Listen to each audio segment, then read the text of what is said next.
Good morning, good afternoon বা good evening, depend করছে আপনি কখন আমাদের এই শোটা দেখছেন আজকে। So welcome to the third episode of Zamindari বৈঠক।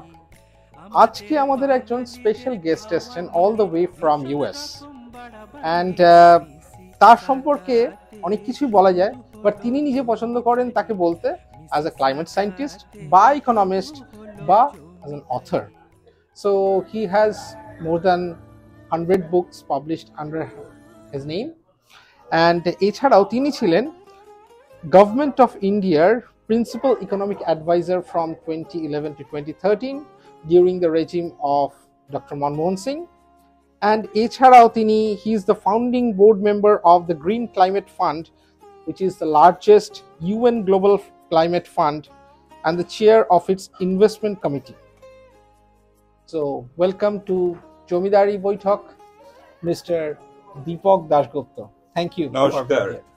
Very good to be here. Okay. So first thing first, আপনার অনেক কিছু ব্যাকগ্রাউন্ড আছে, সব কিছু নিয়ে একটু একটু ডিসকাস করব, কিন্তু আজকে হয়তো বেশিরভাগ ডিসকাস করব। আপনারা একটা বই দেখতে পাচ্ছেন, হিজ রিসেন্ট যেটা বেরিয়েছে সেটার নাম হলো a love of Bengal. It's a biography of Pratima Dasgupta, যিনি আপনার মা ছিলেন। Exactly. ওকে, সো এটাতে পরে আসছি। আগে কিছু হয়তো ইকোনমিক্স বা ক্লাইমেট চেঞ্জ, আচ্ছা গ্লোবাল ওয়ার্মিং, এটা তো একটা বেশ বিভৎস বড় বাজওয়ার্ড, রাইট? মানে how important is it, or how do you think means is how it's going to affect our lifestyle in coming days? So আমরা যেটা গত 10 বছর ধরে ইন্টেন্সিভলি আমাদের 1000 সায়েন্টিস্টের গ্রুপ আছে গ্লোবালি, তারা physicist, economist, climate scientist, anthropologist, social scientist, তারা দে কিপ স্টাডিং ক্লাইমেট চেঞ্জটা কতটা হবে, কি রিস্ক ahead of us, আর এই কাজটা গত 30-40 বছর ধরে চলছে। তো আমাদের ফিজিক্স থেকে স্টার্ট করে ব্যাপারটা, ফিজিক্স থেকে স্টার্ট করে আমরা যে ক্লাইমেটে সব জিনিস যা করছি, এখানে রান্না হচ্ছে বা গাড়ি চালাচ্ছি বা বাড়িতে জিনিস হচ্ছে, কার্বন এমিশনস হয়। আর সেই কার্বন এমিশন ইন্ডাস্ট্রিয়ালাইজেশন যখন থেকে শুরু হলো 100 বছর আগে থেকে, তখন থেকে বাড়ছে। আর ফিজিক্স ইজ ভেরি কম্পেলিং, যতটা কার্বন দিচ্ছি সেটা আটকে যাচ্ছে, গ্রিন হাউস এফেক্ট হচ্ছে, গ্রিন হাউস অ্যাটমসফিয়ারিক এফেক্টে, সূর্যের তাপে গ্লোবাল ওয়ার্মিং ইজ ইনএভিটেবল। সেটা যদি সেফ লিমিটস পার হয়ে যায়, তাহলে আজকাল যেটা দেখতে পাচ্ছি সব জায়গায় তাই হচ্ছে। মানে আমাদের দেশে যেই গরমটা হতো আগে, ইন্টেন্সিভ গরম পড়তো কলকাতায় ধরুন, সেটা যখন মার্চ মাস থেকে শুরু হতো সেই মের অব্দি, মার্চ এপ্রিল মে, আর হাই হিউমিডিটি তাতে ওঠে। এখন যে জায়গায় দাঁড়িয়েছে, মানে ওই 3 মাসে it is actually very debilitating effect. Of course, the high heat effect, heat island. তাছাড়াও সমুদ্রের জল বাড়ছে, ঝড় বৃষ্টি বাড়ছে, চারিদিকটাতে আপনার ক্যানাডাতে ফরেস্ট ফায়ার্স হচ্ছে, সেটা পৌঁছে যাচ্ছে আমাদের south of the border USA তে। বা তার থেকেও আরো ভয়ঙ্কর যেটা হচ্ছে যে সারা সাউথ এশিয়াতে one of the worst affected ক্লাইমেটের রেনফল চেঞ্জেস হচ্ছে, যেটা বছরে 100 বছরে আমাদের প্রবাবিলিটি থাকতো কয়েকটা ইভেন্টের রিস্ক ছিল, একবার দুবার হতো, এখন it's becoming much more frequent. So এই আর so all because of global warming, all primarily because of global warming, human caused induced emissions in the atmosphere. So সেটা তো হওয়ারই না, কারণ আমাদের তো পপুলেশন ও গ্লোবাল পপুলেশন তো কনস্ট্যান্ট বাড়ছে। সো সাপোজেডলি যেই রেশিওতে বাড়ছে সেইভাবে তো গ্লোবাল ওয়ার্মিংও বাড়বে। বা আপনি এটা বলেন কার্বন এমিশন, মানে person cannot stay without eating, তাকে কুকিং করতেই হবে, ঠিক আছে? যদি জনসংখ্যা যত বাড়বে কার্বন এমিশনও তত বাড়বে। তবে একটা জিনিস শুনছি, নেট জিরো কার্বন এমিশন অনেকে বলছে যে করার চেষ্টা করছে, Canada is trying to do that. Canada is trying to do that, but net emissions এর আগেও অসুবিধাটা কোথায়? আমরা খনিজ পদার্থ মাটি থেকে ফসিল ফুয়েল তুলে পোড়াচ্ছি, Correct. and that is what is causing the problem. Okay. আর এদিকে জায়গায় জায়গায় গাছ কেটে ফেলছি, এনশিয়েন্ট ফরেস্ট ডুবে যাচ্ছে। সো এইগুলি সব avoidable, we don't need to do it. কারণ আমাদের বিগেস্ট এনার্জি সোর্স পৃথিবীতে হচ্ছে সানলাইট। সানলাইট গিভস আস, আজকাল তো চারিদিকে দেখতে পাচ্ছেন যেখানে আমাদের solar rooftop, solar farms, wind engineering, it is not only capable of producing the energy that you and I need, it is capable of producing it at lower cost and much more sustainably than what we do. গাড়িটা যেটা চালাচ্ছি আজকাল তো সবাই electric কারে switch করছে। যদি electric কার না চালাই আর যদি আমাদের সেই ফসিল ফুয়েল ইন্টারনাল কম্বাসশন ইঞ্জিন চালাই, সেই আর কি। We have much more choices. Science has progressed leaps and bounds. Battery technology change হয়ে গেছে. We don't need to do what we are doing. So যদি choices থাকে, do you want to trade off? কেন কার্ভটা hockey স্টিকের মতন হয়ে গেছে, যেটা 100 বছর ধরে বাঁচছিল, এটা হচ্ছে একটা টিউব, জলটাকে চালিয়ে রেখেছি আর আমাদের বালতিটা এইটুকুন, ভরতে ভরতে ভরতে ভরতে ভরতে এমন জায়গায় এসে পড়েছে, we are now in danger.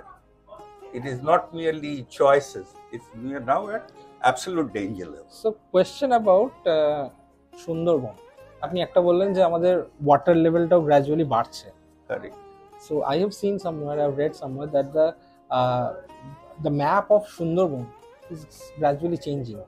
The islands are becoming smaller and smaller, like that. Yeah. So is there a chance that there won't be any delta or delta region in throughout Sundarban? মানে West Bengal Bangladesh জুড়ে যে পুরো delta এরিয়াটা আছে, সেটা কি পুরো জলের তলায় চলে যাবে, এরকম কোনো সম্ভাবনা দেখা যায়? লাকিলি জিনিসগুলি প্রোগ্রেসিভ। হঠাৎ কালকে সুন্দরবন ডুবে যাবে জলে, সেই রকম না। ব্যাপারটা হচ্ছে প্রোগ্রেসিভলি সি লেভেলটা ক্রমে ক্রমে অল্প অল্প করে বাড়ছে। অ্যাট সাম পয়েন্ট যেটা হয় হচ্ছে একটা ঝড় এলো, ঝড় তো আমাদের ঘূর্ণিঝড় তো কন্টিনিউয়াসলি বে অফ বেঙ্গলে হতেই থাকে। সেটার সাথে যদি একটা সি লেভেল সার্জ হয়, একটা সাইক্লোন এলো, সেই জলের থেকে জলটা এসে ফ্লাড করে দিয়ে বেরিয়ে যাবে। আর সেটা ডেঞ্জার ইজ মাচ লার্জার দেন যা সুন্দরবন। মানে পার্মানেন্ট সুন্দরবন থাকছে, ঠিক আছে, কিছুই হচ্ছে না। ম্যানগ্রোভ ফরেস্ট গুলি চলে যাচ্ছে, যেগুলি প্রোটেকশন দিত। আর জলের স্রোতটা, আপনি যদি কলকাতায় থেকে থাকেন, যদি নদীতে নেমে থাকেন, দেখবেন বান আসছে। বানটা যদি আরেকটু 1 ফিট ওপরে আসে, তাহলে পুরো কলকাতা ডুবে যেতে পারে। আর এটা হলে ব্যাংককে যেটা হয়েছে 1-2 বার আগেও হয়েছে, এই ইনসিডেন্টস গুলি আগে যেটা 100 বছরে একবার হতো, এটা পিরিয়ডিসিটি বাড়তে বাড়তে there is a grave danger. So এগুলি হচ্ছে রিস্কস। মানে it's not like things will change overnight, but accumulated dangers and risks are rising everywhere. Sea level rise is one of them. সারা পৃথিবীতে we are worried. The coastal settlements, 90% humanity stays within coastal areas. আর সেগুলি সব বড় বড় শহর, new York, everything is at risk. Shanghai, Kolkata, Bombay is not just একটা শহরে বা সুন্দরবনে। এটা আস্তে আস্তে সি লেভেল রাইজে এমন হবে, আর we run the risk, এই যে আর সমুদ্রটা তো getting heated, তাতে ফিশ স্টকস ডিসঅ্যাপিয়ার করে যাচ্ছে। তো অনেক, মানে অন এভরি পসিবল অ্যাঙ্গেলে when we look at it, the risks are extremely high. আমি অ্যাকচুয়ালি অস্ট্রেলিয়া থাকতাম, so I was thinking of the Australia. All the cities are at the borders, সব coastal এরিয়াতে। মানে there are no basically cities inside, all the cities are outside. Anyways, so but hopefully it's not gonna happen in next 20-30 years, মানে কোনো এরকম, unless I think all the governments and especially UN and everybody, they are taking some measurements or putting some rules that more and more electric cars should be used. এরকম টাইপের নিশ্চয়ই সব গভর্নমেন্টই কিছু না কিছু ডিসিশন নিচ্ছে গ্র্যাজুয়ালি, রাইট? হচ্ছে correct correct.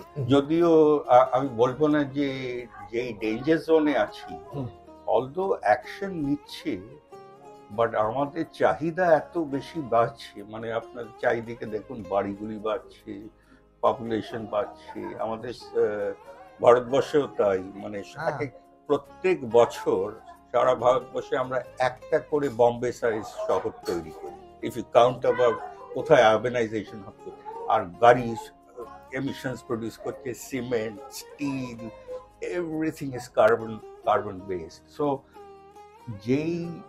যেই ডিসিশনগুলি নেওয়া হচ্ছে, প্রত্যেক বছরই আমাদের ক্লাইমেট ডিসিশন হয়, সো যেই ডিসিশনগুলি নেওয়া হচ্ছে is not enough as yet. এমিশনসটা আপনি জিজ্ঞেস করেছিলেন নেট জিরোতে যেতে হবে, আর সেটা যতদূর সম্ভব যত তাড়াতাড়ি পারা যায়, কেন আমাদের কয়টা রিস্ক ফ্যাক্টরস আছে, যে কতটা টলারেন্স আমাদের এই প্ল্যানেটের, একটাই তো প্ল্যানেট, সো তাদের টলারেন্স অফ কতটা গ্লোবাল ওয়ার্মিং আমরা টলারেট করতে পারি। So 1.5 degree centigrade global warming relative to the pre-industrial stage is the target. 1.5 to 2 degree centigrade এর মধ্যে ধরে রাখতে পারলে slightly manageable, but the chances of doing that at the current pace, nowhere in sight. We are going to breach that imminently. So যদি না decisive action, but it's a slow burning problem. প্রবলেমটা এমন না যে কালকে সকালে সব কিছু ডুববে, আস্তে আস্তে বাড়ছে জলের। Are the developed countries, the government of the developed countries taking any kind of measures or? No, we don't think they're taking enough measures. We think they are slow. They are the ones who contributed most of the emissions. আর এখন প্রবলেমটা এসে পড়েছে আমাদের ঘাড়ে, কারণ the consequences হচ্ছে low latitude, যারা maximum exposure to the greatest dangers are in the low latitude near the equator. Higher temperate zones এ সেখানটা তো অলরেডি ঠান্ডার দেশ, সেটাতে একটু প্রকোপটা হতে একটু সময় লাগে, কিন্তু বেশি দিন সময় নেই ওদের। এই কানাডা এখনো কিছুদিন পারবে। ঠিক আছে, ওকে। সো অনেকক্ষণ ধরে আমাদের ওই গ্লোবাল ওয়ার্মিং, ক্লাইমেট সায়েন্স এই নিয়ে একটু আলোচনা হলো। এবার একটু মানে যেহেতু আমরা আস্তে আস্তে লাভ অফ বেঙ্গল এই বইটা নিয়ে আলোচনা করব, তো তার আগে একটু বেঙ্গলের ব্যাপারে একটা জিনিস জানতে চাই, যে আমাদের ইকোনমি, ওয়েস্ট বেঙ্গলের economy since the days of independence, তারপর থেকে দেখতে গেলে প্রচন্ড রকম নিচের দিকে পড়ে গেছে আমার যা মনে হয়। আপনার কি মনে হয় এটার কারণটা কি? মানে প্রি ইন্ডিপেন্ডেন্ট বা even in the late 1800s আর কি, বা আর্লি 1900s, তখনও ওয়েস্ট বেঙ্গল বা বেঙ্গলের অ্যাজ সাচ একটা খুব ভালো রকমের দাপট ছিল in terms of economy in the Indian GDP and all. So around 30% of Indian GDP use to come from West Bengal বা বেঙ্গল তখন। কিন্তু যখনই পার্টিশন হয়ে গেল, যখন ওয়েস্ট বেঙ্গল ফর্ম হলো as a state in India, আমরা দেখছি যে গ্র্যাজুয়ালি ফ্রম 50 অনওয়ার্ডস, এখন হয়তো আরো বেশি জানি না, আপনি বেটার বলতে পারবেন, যে আমাদের ইকোনমি অনেকটা নিচুর দিকে। কি আদৌ সত্যি বা কেন মনে হয়? ব্যাপারটা এরকম, বইটা পড়লে আরো খোঁজ খবর পাওয়া যাবে ব্যাপারটা কি হচ্ছে, কারণ বইটা ইজ আ বায়োগ্রাফি গত 100 বছরে কি হচ্ছিল সেই কনটেক্সটে। গল্পটা পলিটিক্স আছে, ইকোনমিক্স আছে, থিয়েটার আছে, ক্রিকেট আছে, ডান্স আছে, সবই হচ্ছে বেঙ্গলে। আর সেই biography is on Pratima Dasgupta, leading figure. She is playing a leading figure in all these things that are happening post-partition Bengal. Post-partition Bengal কি হচ্ছে, মানে post-independence and post-partition Bengal. 1947 এর পরে, তার আগে যেই গল্পটা আছে সেটা তো আমরা আসবো এক সময়, সেটাও খুবই দরকার জানতে, কারণ সেই জন্যই বইটা লেখা কনটেক্সটটা কি, এবং পোস্ট-পার্টিশন বা পোস্ট-ইন্ডিপেন্ডেন্স 47 এর পরে বেঙ্গলের কি দাঁড়িয়েছিল, in which she was working. দুটো তিনটে কথা। তো দুটো তিনটে ব্যাপার হচ্ছে, একটা তো আমরা যেটা এখনকার দিনে যেটা ভাবছি যে আমাদের পজিশন বেঙ্গলের ইজ এ রিলেটিভ, সবকিছু রিলেটিভ। অ্যাবসলিউট লেভেল মানে যেটা আমরা ধরি যে আজকের পার ক্যাপিটা ইনকাম যদি একটা মেজারমেন্ট নেওয়া যায় কতটা রোজগার হয় বেঙ্গলে আজকের দিন 2025-এ ইনকামটা কত ছিল রিলেটিভ টু 1947-50 যদি ধরি, সো সেটাতে সেই ক্যালকুলেশনে actually there is no decline at all. Okay, so in fact per capita income quadruple করেছে। তো আমরা এটা বুঝতে পারি না, আমরা উপলব্ধি করতে পারি না। কারণটা কি? আমরা উপলব্ধি করতে পারি না কারণ আমরা সবসময় মেজারমেন্ট করি অন্য আরেকজনের সাথে। হ্যাঁ, সো যদি এক সময় ছিল 1930s-এ যদি ধরি, তখন ওয়েস্ট বেঙ্গলের per capita income was the highest সারা ভারতবর্ষে। এক্স্যাক্টলি। সো সেই তখন, but that's not an absolute level. তখন এই that's a relative thing, relative. So আমরা relatively we felt very prosperous. এখন relatively we feel less prosperous, but আমরা ইকোনমিক্সে সেভাবে দেখি না ব্যাপারটাকে, দেখি আমরা বোথ সাইডস। এটা হচ্ছে অ্যাবসলিউটলি আমাদের প্রসপারিটি বেড়েছে না কমেছে? অ্যাবসলিউটলি 4 গুণ বেড়েছে। মানে আজকে ওয়েস্ট বেঙ্গলে যা অবস্থা, আপনি ভিডিওগ্রাফি দেখছেন, আমরা যদি কলকাতা শহরে 1950-এর কলকাতা শহরে বা 1930-এর শহরে যদি একটা ভিডিও থাকতো আর তার সাথে যদি কম্পেয়ার করি আজকের কলকাতা, আকাশ পাতাল ইমপ্রুভমেন্ট হয়েছে। মানে সেটা তো ওভারঅল ইন্ডিয়াতেই তো হয়েছে। মানে সো কিন্তু এই ইমপ্রুভমেন্টটা ছোটখাটো ব্যাপার না। আপনি যদি বলতেন আমাকে যে ইমপ্রুভমেন্টটা খুব মার্জিনাল হয়েছে, যেই দুরবস্থায় ছিলাম আমরা, সেই নো, দ্যাটস নট কারেক্ট। ইমপ্রুভমেন্টটা ড্রামাটিক। মানে ভেবে দেখুন 4 গুণ জিনিসটা ইমপ্রুভ করা, মানে আজকের আমাদের পার ক্যাপিটা ইনকাম ওয়েস্ট বেঙ্গলের যদি আমি ধরে দিচ্ছি 2000, যদি ভারতবর্ষের পার ক্যাপিটা ইনকাম $2500 বলে আমরা মেজার করি, 3000, west Bengal is not much below that. Okay, মানে অ্যাভারেজ থেকে একটু কম হতে পারে। ওকে, সো সেই কিন্তু যদি 1950-এ যাই, তারা ভারতবর্ষের পার ক্যাপিটা ইনকাম কত ছিল? মানে তখন যদি হয়তো $200 ছিল, তখন কিন্তু কলকাতা বা ওয়েস্ট বেঙ্গল হয়তো 400 কাছাকাছি ছিল। কিন্তু 400 যে অ্যাভারেজ স্ট্যান্ডার্ড অফ লিভিং, 400 তুলনায় 3000 বিরাট ব্যাপার। মানে the level of changes that we have seen are dramatic. এটা তো গেল, সেটা তো একটা ঠিক আছে। রিলেটিভ সাইডে কি হচ্ছে? রিলেটিভ সাইডে যেটা দিয়ে আমরা সবসময় বলি, রিলেটিভ সাইড দিয়ে কি হচ্ছে যে অন্য হাই ইনকাম স্টেট বেড়ে গেছে। তাহলে চলুন বইয়ের দিকে যাওয়া যাক, কারণ গল্পগুলি সব বইয়ের মধ্যে কিছুটা তো এই প্রশ্নের উত্তর আছে, আশা করি যে প্রশ্নের উত্তরটা আছে। তো যেটা বই থেকে যেটা দেখা যায় শেষের দিকে, বইয়ের শেষের দিকে, কারণ আমার মা প্রতিমা দাশগুপ্তজি, ওনার astonishing life always forward look, যে আসছে কালে কি হওয়া দরকার বা কি হওয়া উচিত সেটা নিয়ে we have to think about. So যেই প্রশ্নটা করলেন, শুরুতেই বলা উচিত যেটা the power of ordinary citizens who are actively engaged and active members of civil society. ওদের যেই রোল is critical.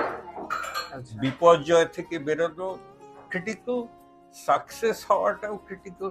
তো হোল অফ সোসাইটি অ্যাপ্রোচ, মানে থিঙ্ক অফ ওয়েস্ট বেঙ্গলে কি হচ্ছে বা বেঙ্গলে কি হতে চলেছে সামনের বছরে, সামনের decades is as dependent on how actively we engage as ordinary citizens. তার কারণটা কি? আর সেটাই বইটাতে লেখা আছে। কারণটা হচ্ছে যে পোস্ট ইন্ডিপেন্ডেন্স বাংলায় সাকসেসিভ ডিপ ক্রাইসিস, সব সোসাইটিতেই হতে পারে ক্রাইসিস আসে। ক্রাইসিসটা যেটা আসে বিটুইন 1950 and 1950 থেকে 90 এই 40 সালটা আমি দেখছি বইটার মধ্যে। প্রথমেই এলো পার্টিশন।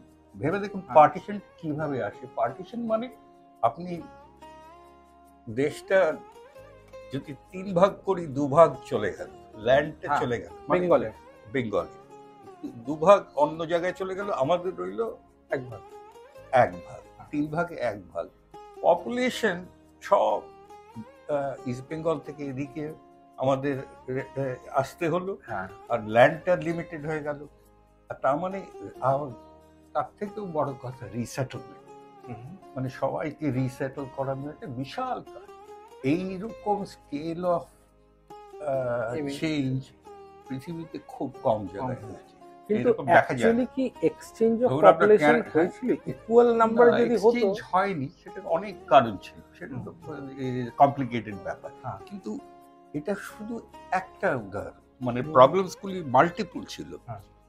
যেই এলো রিসেটলমেন্ট হতে হলো। রিসেটলমেন্ট মানে কি? আপনি সবাইকে সরিয়ে দেন এক জায়গা থেকে। কালকে আপনি একটা জায়গায় ছিলেন, ঢাকাতে ছিলেন বা চিটাগংয়ে ছিলেন, বা আপনার জমি জমা বাড়ি পত্র সব চলে গেল, আর আপনাকে বললো এই দেশে এসে অন্য জায়গায়, যে জায়গাটা চেনা জায়গা না, সেখানে এসে সেটেল। তার মানে জেনারেশনাল চেঞ্জ, মানে it's not just one person change. আমরা তো এক জায়গার দেশ থেকে বিদেশে আসি, কিন্তু এটা হচ্ছে হোলসেল চেঞ্জ। দ্বিতীয়ত ফুড শর্টেজ, মানে আপনার জমি চলে গেছে, তো আপনার খাওয়ার নেই, food shortages, massive food shortage চলেছে ওই 40 বছরে। ডিইন্ডাস্ট্রিয়ালাইজেশন, যেই ইন্ডাস্ট্রিগুলি দিয়ে বেঙ্গলের বেড়েছিল, মানে জুটের পাট চলে গেছে, আর এদিকে পৃথিবীতে chemical industry, jute deindustrialisation, loss of commercial and political significance, বিরাট ব্যাপার। আপনি বেঙ্গল, একত্র Bengal is a massive Bengal, India's biggest Province.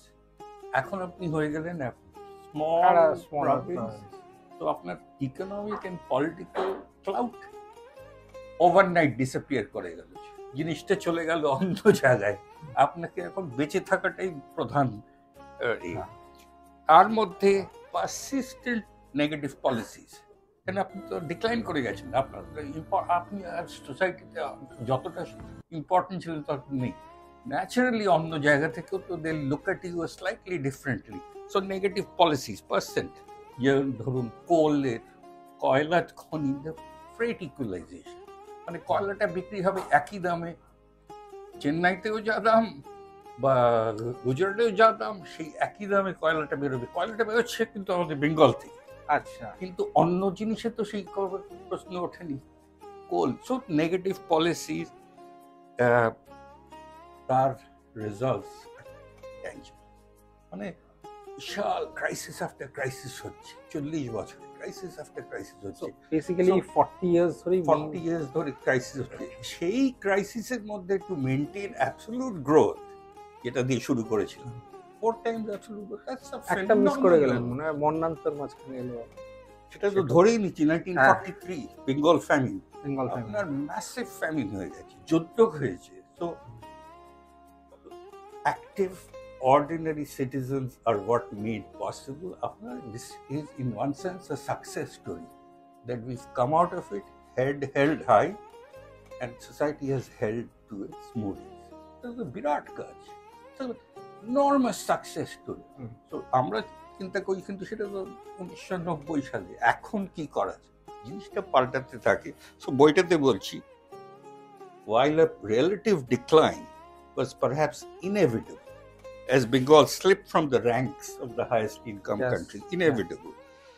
But Bengal still achieved per capita growth of 4% per capita between 1980 to 2023. আমি আপনার ডেটটাকে একটু ঘুরিয়ে দিলাম। আমি আগে বলেছিলাম ক্রাইসিস বিটুইন 1950 to 1990, এবারে আমি একটু ডেটটাকে ঘুরিয়ে দিলাম। তারপরে কি হলো, সারা বইতেই গল্পতে পাবেন তারপরে কি হলো। এটা একটা প্রশ্ন আমাদেরকে, আর সেই প্রশ্নের উত্তরটা দিচ্ছি আপনাকে। India, the state still achieved 4% per capita growth between 1980 to 2023. সারা পৃথিবীতে আমরা যখন per capita growth দেখি, 4% যদি কেউ করতে পারে, that is astonishingly fast. So চিন্তার কারণ নেই, but this growth was not as rapid as overall India. না, overall India we are okay. আরো 3-4 স্টেট আছে which are growing even faster. আর তারা আমাদের কাছে ছিল না আগে। এরা এসছে তামিলনাড়ু, গুজরাট, মহারাষ্ট্র, এরা ফাস্ট গ্রোয়িং ছিল, but they are not growing much fast. কিন্তু ওভার টাইম সো গল্পটা বইটাতে so we are looking forward.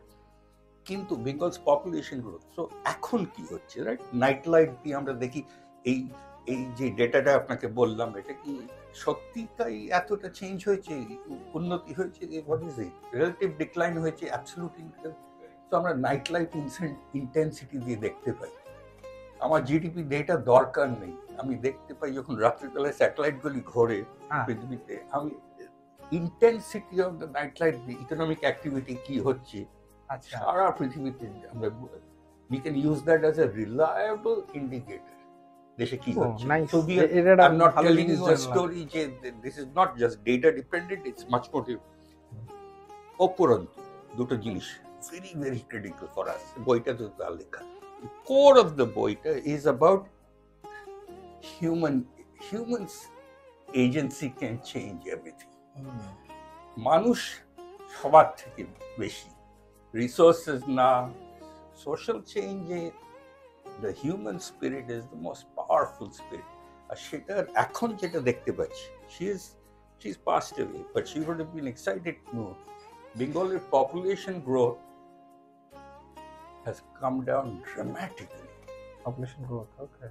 So আমাদের একটা ক্যালকুলেশন আছে total fertility rate, TFR, total fertility rate, how many children are born to an average woman in their childbearing age. And that rate is a critical rate.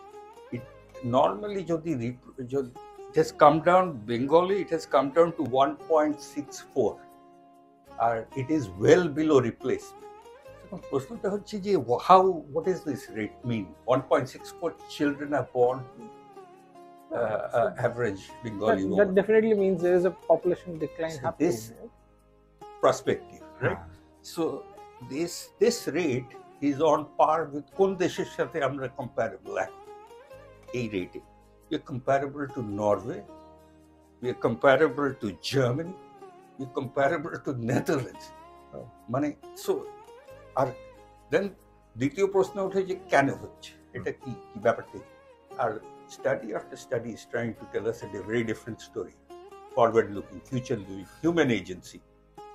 We are an aspirational society. Mothers are investing their children with education. Yes. Bengali je education investment cholche ajke, and my mother would have been absolutely delighted to know যে এই যে human agency, we are changing the world much faster. Ami ki boli unimportant, what every individual is doing. So aspirational society hoye geche, karonta ki দেখুন আমাদের যেটা আমরা একটা pre স্কুলে কজন অ্যাডমিটেড, বাচ্চারা ফর্মাল স্কুলিং শুরু হওয়ার আগে তার আগে কজনে অ্যাডমিটেড হয় প্রি স্কুলিং, ক্রিটিক্যাল।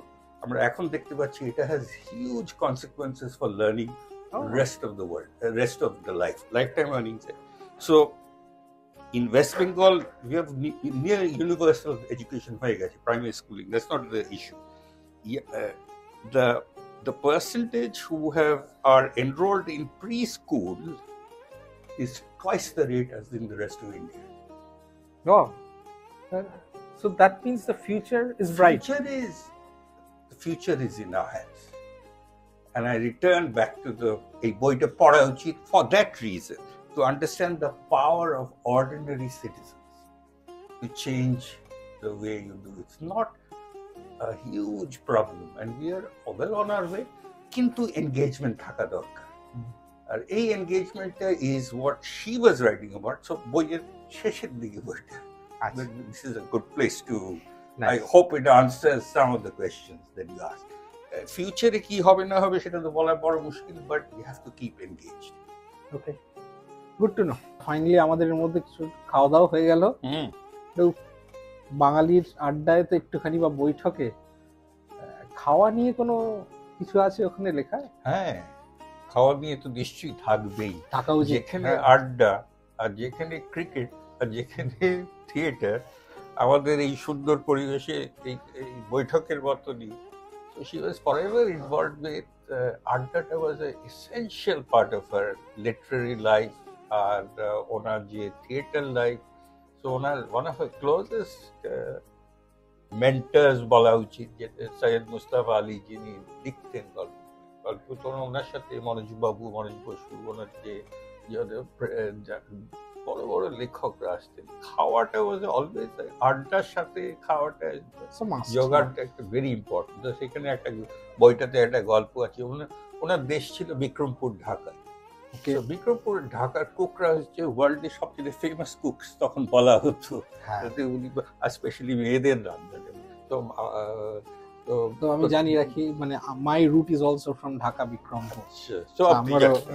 বিক্রমপুর থেকে আমার বাবার ফ্যামিলি, আর স্পেশালি মাছের রান্নাটা ভীষণ স্পেশাল। তো পদ্মার, তো সেখানে কিন্তু সৈয়দ মুস্তাফা আলী অন্য জায়গায় যোগ করেছেন যে ওই যে পদ্মা নদীতে যে বোটগুলি চলতো, সেটার যেটা মাঝিরা রান্না করতো সেটা ইকুয়ালি গুড। আর সেটা নিয়ে এখন প্রতিবাদক রাজি হতেন কিনা আমি বলতে পারছি না। আর বইটা দিয়ে সেটা উত্তর নেই, কিন্তু আপনাদের এখানে যা খাচ্ছি reminds me of how much she had great pleasure সবাইকে খাইয়ে আপ্যায়ন করে আর আড্ডা। Thank you. Okay, thank you. আমরাও এখানে সেরকম ভাবে আপ্যায়ন করে সবাইকে খাওয়াতে চাই জমিদারিতেও। সো অনেক গল্প হলো আমাদের এই লাভ অফ বেঙ্গল এই নিয়ে। Thank you mister Dipak Dasgupta আজকে এখানে আসার জন্য। হ্যাঁ, সো আপনারা সবাই যদি আরো কিছু এরকম বেঙ্গলের হিস্ট্রি নিয়ে জানতে চান, please go through this book. I think it's available on Amazon and the book is called A Love of Bengal. এই যে বইটা দেখিয়ে দিচ্ছি, A Love of Bengal, এই বইটা পারলে পড়ুন। বাংলার অনেক সুন্দর সুন্দর কাহিনী নিয়ে, মানে হিস্টোরিক্যাল ফ্যাক্টস, সত্যি ফ্যাক্টস এখানে আছে। So go to Amazon and purchase this book if possible to read about the history of Bengal. Thank you. Good night.